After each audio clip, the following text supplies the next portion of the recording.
സംഖ്യാപുസ്തകം 9-ാം അധ്യായം. അവർ മിസ്രയീം ദേശത്തു നിന്ന് പുറപ്പെട്ട് പോകുന്നതിൻ്റെ 2-ാം സംവത്സരം 1-ാം മാസം യഹോവ സീനായി മരുഭൂമിയിൽ വെച്ച് മോശയോട് അരുളി ചെയ്തത് എന്തെന്നാൽ, ഇസ്രായേൽ മക്കൾ പെസഹ അതിന് നിശ്ചയിച്ച സമയത്ത് ആചരിക്കണം. അതിന് നിശ്ചയിച്ച സമയമായ ഈ മാസം 14-ാം തീയതി വൈകുന്നേരം അത് ആചരിക്കണം. അതിൻ്റെ എല്ലാ ചട്ടങ്ങൾക്കും നിയമങ്ങൾക്കും അനുസരണയായി നിങ്ങളത് ആചരിക്കണം. പെസഹ ആചരിക്കണമെന്ന് മോശ ഇസ്രായേൽ മക്കളോട് പറഞ്ഞു. അങ്ങനെ അവർ 1-ാം മാസം 14-ാം തീയതി സന്ധ്യാസമയത്ത് സീനായ് മരുഭൂമിയിൽ വെച്ച് പെസഹ ആചരിച്ചു. യഹോവ മോശയോട് കൽപ്പിച്ചതുപോലെ ഇസ്രായേൽ മക്കൾ ചെയ്തു. എന്നാൽ ഒരു മനുഷ്യൻ്റെ ശവത്താൽ അശുദ്ധരായി തീർന്നിട്ട് ആ നാളിൽ പെസഹ ആചരിപ്പാൻ കഴിയാത്ത ചിലരുണ്ടായിരുന്നു. അവർ അന്നു തന്നെ മോശയുടെയും അഹ്റോൻ്റെയും മുമ്പാകെ വന്ന് അവനോട്, ഞങ്ങൾ ഒരുത്തൻ്റെ ശവത്താൽ അശുദ്ധരായിരിക്കുന്നു.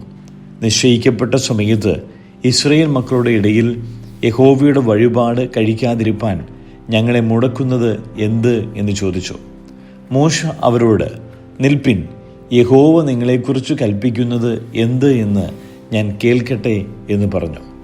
എന്നാറെ യഹോവ മോശയോട് അരുളി ചെയ്തത്, നീ ഇസ്രായേൽ മക്കളോട് പറയേണ്ടത് എന്തെന്നാൽ, നിങ്ങളിലോ നിങ്ങളുടെ സന്തതികളിലോ വല്ലവനും ശവത്താൽ അശുദ്ധനാകുകയോ ദൂരയാത്രയിലായിരിക്കുകയോ ചെയ്താലും അവൻ യഹോവയ്ക്ക് പെസഹ ആചരിക്കണം. 2-ാം മാസം 14-ാം തീയതി സന്ധ്യാസമയത്ത് അവർ അത് ആചരിച്ച് പുളിപ്പില്ലാത്ത അപ്പത്തോടും കയ്പ് ചീരയോടും കൂടെ അത് ഭക്ഷിക്കണം. രാവിലത്തേക്ക് അതിലൊന്നും ശേഷിപ്പിച്ചു വെക്കരുത്. അതിൻ്റെ അസ്ഥിയൊന്നും ഒടിക്കുകയും അരുത്. പെസഹയുടെ ചട്ടപ്രകാരമൊക്കെയും അവർ അത് ആചരിക്കണം. എന്നാൽ ശുദ്ധിയുള്ളവനും പ്രയാണത്തിൽ അല്ലാത്തവനുമായ ഒരുത്തൻ പെസഹ ആചരിക്കാതെ വീഴ്ച വരുത്തിയാൽ അവനെ അവൻ്റെ ജനത്തിൽ നിന്ന് ഛേദിച്ചു കളയണം. നിശ്ചയിച്ച സമയത്ത് യഹോവയ്ക്ക് വഴിപാട് കഴിക്കായകൊണ്ട് അവൻ തൻ്റെ പാപം വഹിക്കണം.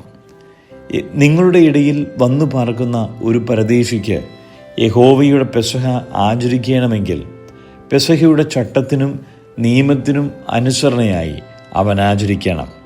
പരദേശിയാകട്ടെ സ്വദേശിയാകട്ടെ നിങ്ങൾക്ക് ഒരു ചട്ടം തന്നെ ആയിരിക്കണം. തിരുനിവാസം നിവർത്തി നിർത്തിയ നാളിൽ മേഘം സാക്ഷ്യകൂടാരമെന്ന തിരുനിവാസത്തെ മൂടി. സന്ധ്യാസമയം തൊട്ട് രാവിലെ വരെ അത് തിരുനിവാസത്തിന്മേൽ അഗ്നിപ്രകാശം പോലെ ആയിരുന്നു. അതെല്ലായ്പ്പോഴും അങ്ങനെ തന്നെ ആയിരുന്നു. പകൽ മേഘവും രാത്രി അഗ്നിരൂപവും അതിനെ മൂടിയിരുന്നു. മേഘം കൂടാരത്തിന്മേൽ നിന്ന് പൊങ്ങുമ്പോൾ ഇസ്രായേൽ മക്കൾ യാത്ര പുറപ്പെടും. മേഘം നിൽക്കുന്നിടത്ത് അവർ പാളയമിറങ്ങും. യഹോവയുടെ കൽപ്പന പോലെ ഇസ്രായേൽ മക്കൾ യാത്ര പുറപ്പെടുകയും യഹോവയുടെ കൽപ്പന പോലെ പാളയമിറങ്ങുകയും ചെയ്തു. മേഘം തിരുനിവാസത്തിന്മേൽ നിൽക്കുമ്പോൾ ഒക്കെയും അവർ പാളയമടിച്ച് താമസിക്കും. മേഘം തിരുനിവാസത്തിന്മേൽ ഏറെ നാൾ ഇരുന്നു എങ്കിൽ ഇസ്രായേൽ മക്കൾ യാത്ര പുറപ്പെടാതെ യഹോവയുടെ ആജ്ഞ കാത്തുകൊണ്ടിരിക്കും. ചിലപ്പോൾ മേഘം തിരുനിവാസത്തിന്മേൽ കുറേ നാൾ ഇരിക്കും. അപ്പോൾ അവർ യഹോവയുടെ കൽപ്പന പോലെ പാളയമിറങ്ങിയിരിക്കും. പിന്നെ യഹോവയുടെ കൽപ്പന പോലെ യാത്ര പുറപ്പെടും. ചിലപ്പോൾ മേഘം സന്ധ്യ മുതൽ ഉഷസ് വരെ ഇരിക്കും. ഉഷകാലത്ത് മേഘം പൊങ്ങി എങ്കിൽ അവർ യാത്ര പുറപ്പെടും. ചിലപ്പോൾ പകലും രാവും ഇരിക്കും. പിന്നെ മേഘം പൊങ്ങിയെങ്കിൽ അവർ യാത്ര പുറപ്പെടും. 2 ദിവസമോ 1 മാസമോ 1 സംവത്സരമോ മേഘം തിരുനിവാസത്തിന്മേൽ ആവസിച്ചിരുന്നാൽ ഇസ്രായേൽ മക്കൾ പുറപ്പെടാതെ പാളയമടിച്ചു താമസിക്കും. അത് പൊങ്ങുമ്പോഴോ അവർ പുറപ്പെടും. യഹോവയുടെ കൽപ്പന പോലെ അവർ പാളയമിറങ്ങുകയും യഹോവയുടെ കൽപ്പന പോലെ യാത്ര പുറപ്പെടുകയും ചെയ്യും. മോശ മുഖാന്തരം യഹോവ കൽപ്പിച്ചതുപോലെ അവർ യഹോവയുടെ ആജ്ഞ പ്രമാണിച്ചു. സങ്കീർത്തനങ്ങൾ 96. യഹോവയ്ക്ക് ഒരു പുതിയ പാട്ട് പാടുവിൻ. സകല ഭൂവാസികളുമായുള്ളവരെ യഹോവയ്ക്ക് പാടുവിൻ. യഹോവയ്ക്ക് പാടി അവൻ്റെ നാമത്തെ വാഴ്ത്തുവിൻ. നാൾതോറും അവൻ്റെ രക്ഷയെ പ്രസിദ്ധമാക്കുവിൻ. ജാതികളുടെ ഇടയിൽ അവൻ്റെ മഹത്വവും സകല വംശങ്ങളുടെയും ഇടയിൽ അവൻ്റെ അത്ഭുതങ്ങളും വിവരിപ്പിൻ. യഹോവ വലിയവനും ഏറ്റവും സ്തുത്യനുമാകുന്നു. അവൻ സകല ദേവന്മാരെക്കാളും ഭയപ്പെടുവാൻ യോഗ്യൻ. ജാതികളുടെ ദേവന്മാരൊക്കെയും മിഥ്യാമൂർത്തികളത്രേ. യഹോവയോ ആകാശത്തെ ഉണ്ടാക്കിയിരിക്കുന്നു. ബഹുമാനവും തേജസ്സും അവൻ്റെ മുമ്പിലും ബലവും ശോഭയും അവൻ്റെ വിശുദ്ധ മന്ദിരത്തിലുമുണ്ട്. ജാതികളുടെ കുലങ്ങളെ യഹോവയ്ക്ക് കൊടുപ്പിൻ, മഹത്വവും ബലവും യഹോവയ്ക്ക് കൊടുപ്പിൻ. യഹോവയ്ക്ക് അവൻ്റെ നാമത്തിന് തക്ക മഹത്വം കൊടുപ്പിൻ. തിരുമുൽ കാഴ്ചയുമായി അവൻ്റെ പ്രാകാരങ്ങളിൽ ചൊല്ലുവിൻ. വിശുദ്ധ വസ്ത്രാലങ്കാരത്തോടെ യഹോവയെ നമസ്കരിപ്പിൻ. സകല ഭൂവാസികളുമായുള്ളവരെ അവൻ്റെ മുമ്പിൽ നടുങ്ങുവിൻ. യഹോവ വാഴുന്നു എന്ന് ജാതികളുടെ ഇടയിൽ പറവിൻ. ഭൂലോകവും ഇളകാതെ ഉറച്ചു നിൽക്കുന്നു. അവൻ ജാതികളെ നേരോടെ വിധിക്കും.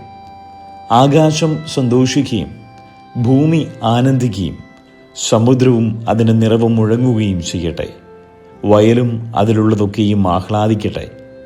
അപ്പോൾ കാട്ടിലെ സകല വൃക്ഷങ്ങളും ഉല്ലസിച്ചു ഘോഷിക്കും. യഹോവയുടെ സന്നദ്ധിയിൽ തന്നെ അവൻ വരുന്നുവല്ലോ. അവൻ ഭൂമിയെ വിധിപ്പാൻ വരുന്നു. അവൻ ഭൂലോകത്തെ നീതിയോടും ജാതികളുടെ വിശ്വസ്തയോടും കൂടെ വിധിക്കും. യോഹന്നാന്റെ സുവിശേഷം 8-ാം അധ്യായം. യേശുവോ ഒലീവ് മലയിലേക്ക് പോയി. അതികാലത്ത് അവൻ പിന്നെയും ദൈവാലയത്തിൽ ചെന്നു. ജനമൊക്കെയും അവൻ്റെ അടുക്കൽ വന്നു. അവൻ ഇരുന്ന് അവരെ ഉപദേശിച്ചുകൊണ്ടിരിക്കുമ്പോൾ ശാസ്ത്രന്മാരും പരീശന്മാരും വ്യഭിചാരത്തിൽ പിടിച്ചിരുന്ന ഒരു സ്ത്രീയെ കൊണ്ടുവന്ന് നടുവിൽ നിർത്തി അവനോട്, ഗുരു, ഈ സ്ത്രീയെ വ്യഭിചാര കർമ്മത്തിൽ തന്നെ പിടിച്ചിരിക്കുന്നു. ഇങ്ങനെയുള്ളവരെ കല്ലെറിയണം എന്ന് മോശ ന്യായപ്രമാണത്തിൽ ഞങ്ങളോട് കൽപ്പിച്ചിരിക്കുന്നു. നീ ഇവളെക്കുറിച്ച് എന്തു പറയുന്നു എന്ന് ചോദിച്ചു. ഇത് അവനെ കുറ്റം ചുമത്തുവാൻ സംഗതി കിട്ടേണ്ടതിന് അവനെ പരീക്ഷിച്ച് ചോദിച്ചതായിരുന്നു. യേശുവോ കുനിഞ്ഞ് വിരൽ കൊണ്ട് നിലത്തെഴുതിക്കൊണ്ടിരുന്നു. അവർ അവനോട് ചോദിച്ചുകൊണ്ടിരിക്കുമ്പോൾ അവൻ നിവർന്നു, നിങ്ങളിൽ പാപമില്ലാത്തവൻ അവളെ ഒന്നാമത് കല്ല് എറിയട്ടെ എന്നവരോട് പറഞ്ഞു. പിന്നെയും കുനിഞ്ഞ് വിരൽ കൊണ്ട് നിലത്ത് എഴുതിക്കൊണ്ടിരുന്നു. അവർ അത് കേട്ടിട്ട് മനസ്സാക്ഷിയുടെ ആക്ഷേപം ഹേതുവായി മൂത്തവരും ഇളയവരും ഓരോരുത്തനായി വിട്ടുപോയി. യേശു മാത്രവും നടുവിൽ സ്ത്രീയും ശേഷിച്ചു. യേശു നിവർന്ന് അവളോട്, സ്ത്രീയെ, അവർ എവിടെ? നിനക്ക് ആരും ശിക്ഷ വിധിച്ചില്ലയോ എന്ന് ചോദിച്ചതിന്, ഇല്ല കർത്താവേ എന്നവൾ പറഞ്ഞു. ഞാനും നിനക്ക് ശിക്ഷ വിധിക്കുന്നില്ല, പോക, ഇനി പാപം ചെയ്യരുത് എന്ന് യേശു പറഞ്ഞു. യേശു പിന്നെയും അവരോട് സംസാരിച്ചു, ഞാൻ ലോകത്തിൻ്റെ വെളിച്ചമാകുന്നു. എന്നെ അനുഗമിക്കുന്നവർ ഇരുളിൽ നടക്കാതെ ജീവന്റെ വെളിച്ചമുള്ളവൻ ആകും എന്ന് പറഞ്ഞു. പരീശന്മാർ അവനോട്, നീ നിന്നെക്കുറിച്ച് തന്നെ സാക്ഷ്യം പറയുന്നു, നിന്റെ സാക്ഷ്യം സത്യമല്ല എന്ന് പറഞ്ഞു. യേശു അവരോട് ഉത്തരം പറഞ്ഞത്, ഞാൻ എന്നെക്കുറിച്ച് തന്നെ സാക്ഷ്യം പറഞ്ഞാലും എൻ്റെ സാക്ഷ്യം സത്യമാകുന്നു. ഞാൻ എവിടെ നിന്ന് വന്നു എന്നും എവിടേക്ക് പോകുന്നു എന്നും ഞാൻ അറിയുന്നു. നിങ്ങളോ ഞാൻ എവിടെ നിന്ന് വന്നു എന്നും എവിടേക്ക് പോകുന്നുവെന്നും അറിയുന്നില്ല. നിങ്ങൾ ജഡപ്രകാരം വിധിക്കുന്നു, ഞാൻ ആരെയും വിധിക്കുന്നില്ല. ഞാൻ വിധിച്ചാലും ഞാൻ ഏകനല്ല, ഞാനും എന്നെ അയച്ച പിതാവും കൂടെ ആകിയാൽ എൻ്റെ വിധി സത്യമാകുന്നു. 2 മനുഷ്യരുടെ സാക്ഷ്യം സത്യം എന്ന് നിങ്ങളുടെ ന്യായപ്രമാണത്തിലും എഴുതിയിരിക്കുന്നുവല്ലോ. ഞാൻ എന്നെക്കുറിച്ച് തന്നെ സാക്ഷ്യം പറയുന്നു, എന്നെ അയച്ച പിതാവും എന്നെക്കുറിച്ച് സാക്ഷ്യം പറയുന്നു. അവർ അവനോട്, നിന്റെ പിതാവ് എവിടെ എന്ന് ചോദിച്ചതിന് യേശു, നിങ്ങൾ എന്നെ ആകട്ടെ എൻ്റെ പിതാവിനെ ആകട്ടെ അറിയുന്നില്ല. എന്നെ അറിഞ്ഞുവെങ്കിൽ എൻ്റെ പിതാവിനെയും അറിയുമായിരുന്നു എന്നുത്തരം പറഞ്ഞു. അവൻ ദൈവാലയത്തിൽ ഉപദേശിക്കുമ്പോൾ ഭണ്ഡാര സ്ഥലത്തു വെച്ച് ഈ വചനം പറഞ്ഞു. അവന് നാഴിക അതുവരെയും വന്നിട്ടില്ലായകൊണ്ട് ആരും അവനെ പിടിച്ചില്ല. അവൻ പിന്നെയും അവരോട്, ഞാൻ പോകുന്നു, നിങ്ങൾ എന്നെ അന്വേഷിക്കും, നിങ്ങളുടെ പാപത്തിൽ നിങ്ങൾ മരിക്കും. ഞാൻ പോകുന്നയിടത്തേക്ക് നിങ്ങൾക്ക് വരുവാൻ കഴിയുകയില്ല എന്ന് പറഞ്ഞു. ഞാൻ പോകുന്നയിടത്തേക്ക് നിങ്ങൾക്ക് വരുവാൻ കഴിയുകയില്ല എന്ന് അവൻ പറഞ്ഞതുകൊണ്ട് പക്ഷേ തന്നെത്താൻ കൊല്ലുമോ എന്ന് യഹൂദന്മാർ പറഞ്ഞു. അവൻ അവരോട്, നിങ്ങൾ കീഴിൽ നിന്നുള്ളവർ, ഞാൻ മേലിൽ നിന്നുള്ളവൻ. നിങ്ങൾ ഈ ലോകത്തിൽ നിന്നുള്ളവർ, ഞാൻ ഈ ലോകത്തിൽ നിന്നുള്ളവനല്ല. ആകയാൽ നിങ്ങളുടെ പാപങ്ങളിൽ നിങ്ങൾ മരിക്കും എന്ന് ഞാൻ നിങ്ങളോട് പറയുന്നു. ഞാൻ അങ്ങനെയുള്ളവൻ എന്ന് വിശ്വസിക്കാഞ്ഞാൽ നിങ്ങൾ നിങ്ങളുടെ പാപങ്ങളിൽ മരിക്കും എന്ന് പറഞ്ഞു. അവർ അവനോട്, നീ ആരാകുന്നു എന്ന് ചോദിച്ചതിന് യേശു, ആദ്യം മുതൽ ഞാൻ നിങ്ങളോട് സംസാരിച്ചു പോരുന്നത് തന്നെ. നിങ്ങളെക്കുറിച്ച് വളരെ സംസാരിപ്പാനും വിധിപ്പാനും എനിക്കുണ്ട്. എങ്കിലും എന്നെ അയച്ചവൻ സത്യവാനാകുന്നു. അവനോട് കേട്ടത് തന്നെ ഞാൻ ലോകത്തിലോട് സംസാരിക്കുന്നു എന്ന് പറഞ്ഞു. പിതാവിനെക്കുറിച്ചാകുന്നു അവൻ തങ്ങളോട് പറഞ്ഞത് എന്നവർ ഗ്രഹിച്ചില്ല. ആകയാൽ യേശു, നിങ്ങൾ മനുഷ്യപുത്രനെ ഉയർത്തിയ ശേഷം ഞാൻ തന്നെ അവനെന്നും ഞാൻ സ്വയമായിട്ടൊന്നും ചെയ്യാതെ പിതാവ് എനിക്ക് ഉപദേശിച്ചു തന്നതുപോലെ ഇത് സംസാരിക്കുന്നുവെന്നും അറിയിക്കും. എന്നെ അയച്ചവൻ എന്നോട് കൂടെയുണ്ട്. ഞാൻ എല്ലായ്പ്പോഴും അവന് പ്രസാദമുള്ളത് ചെയ്യുന്നതുകൊണ്ട് അവൻ എന്നെ ഏകനായി വിട്ടിട്ടില്ല എന്ന് പറഞ്ഞു. അവൻ ഇങ്ങനെ സംസാരിച്ചു കൊണ്ടിരിക്കുമ്പോൾ പലരും അവനിൽ വിശ്വസിച്ചു. തന്നിൽ വിശ്വസിച്ച യഹൂദന്മാരോട് യേശു, എൻ്റെ വചനത്തിൽ നിലനിൽക്കുന്നുവെങ്കിൽ നിങ്ങൾ വാസ്തവമായി എൻ്റെ ശിഷ്യന്മാരായി സത്യം അറിയുകയും സത്യം നിങ്ങളെ സ്വതന്ത്രമാക്കുകയും ചെയ്യും എന്ന് പറഞ്ഞു. അവൻ അവനോട്, ഞങ്ങൾ അബ്രഹാമിൻ്റെ സന്തതി, ആർക്കും ഒരു നാളും ദാസന്മാരായിരുന്നിട്ടില്ല. നിങ്ങൾ സ്വതന്ത്രന്മാരാകും എന്ന് നീ പറയുന്നത് എങ്ങനെ എന്നുത്തരം പറഞ്ഞു. അതിന് യേശു, ആമീൻ ആമീൻ ഞാൻ നിങ്ങളോട് പറയുന്നു, പാപം ചെയ്യുന്നവനെല്ലാം പാപത്തിൻ്റെ ദാസൻ ആകുന്നു.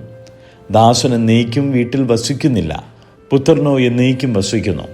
പുത്രൻ നിങ്ങൾക്ക് സ്വാതന്ത്ര്യം വരുത്തിയാൽ നിങ്ങൾ സാക്ഷാൽ സ്വതന്ത്രരാകും. നിങ്ങൾ അബ്രഹാമിൻ്റെ സന്തതി എന്ന് ഞാൻ അറിയുന്നു. എങ്കിലും എൻ്റെ വചനത്തിൽ നിങ്ങളിൽ ഇടമില്ലായകൊണ്ട് നിങ്ങൾ എന്നെ കൊല്ലുവാൻ നോക്കുന്നു.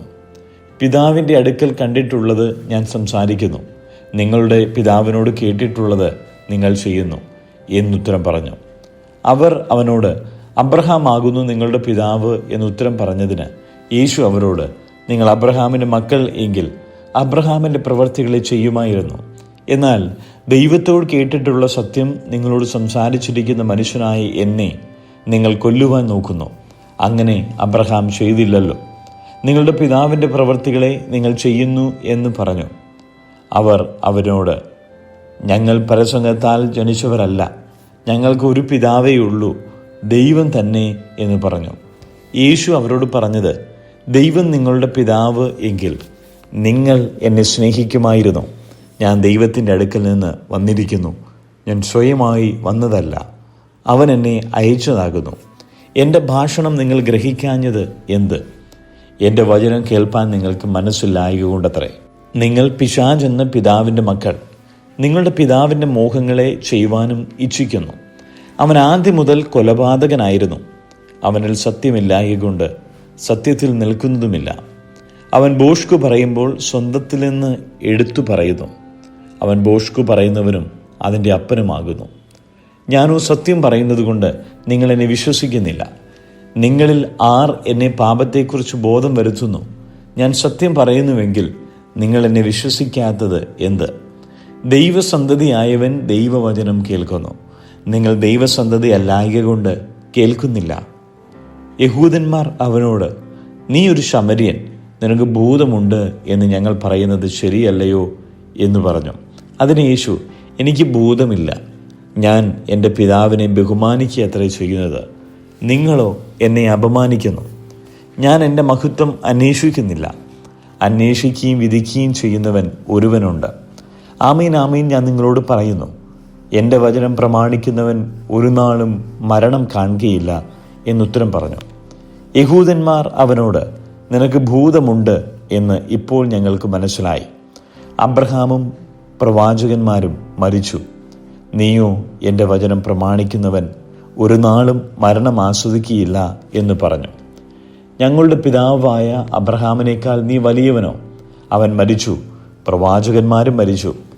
നിന്നെ തന്നെ നീ ആറാക്കുന്നു എന്ന് ചോദിച്ചതിന് യേശു, ഞാൻ എന്നെ തന്നെ മഹത്വപ്പെടുത്തിയാൽ എൻ്റെ മഹത്വം ഏതുമില്ല. എന്നെ മഹത്വപ്പെടുത്തുന്നത് എൻ്റെ പിതാവാകുന്നു. അവനെ നിങ്ങളുടെ ദൈവം എന്ന് നിങ്ങൾ പറയുന്നു. എങ്കിലും നിങ്ങൾ അവനെ അറിയുന്നില്ല. ഞാനോ അവനെ അറിയുന്നു. അവനെ അറിയുന്നില്ല എന്ന് ഞാൻ പറഞ്ഞാൽ നിങ്ങളെപ്പോലെ ഭോഷ്കു പറയുന്നവൻ ആകും. എന്നാൽ ഞാൻ അവനെ അറിയുന്നു, അവൻ്റെ വചനം പ്രമാണിക്കുകയും ചെയ്യുന്നു. നിങ്ങളുടെ പിതാവായ അബ്രഹാം എൻ്റെ ദിവസം കാണും എന്നുള്ളത് കൊണ്ട് ഉല്ലസിച്ചു. അവൻ കണ്ടു സന്തോഷിച്ചും ഇരിക്കുന്നു എന്നുത്തരം പറഞ്ഞു. യഹൂദന്മാർ അവനോട്, നിനക്ക് 50 വയസ്സായിട്ടില്ല, നീ അബ്രഹാമിനെ കണ്ടിട്ടുണ്ടോ എന്ന് ചോദിച്ചു.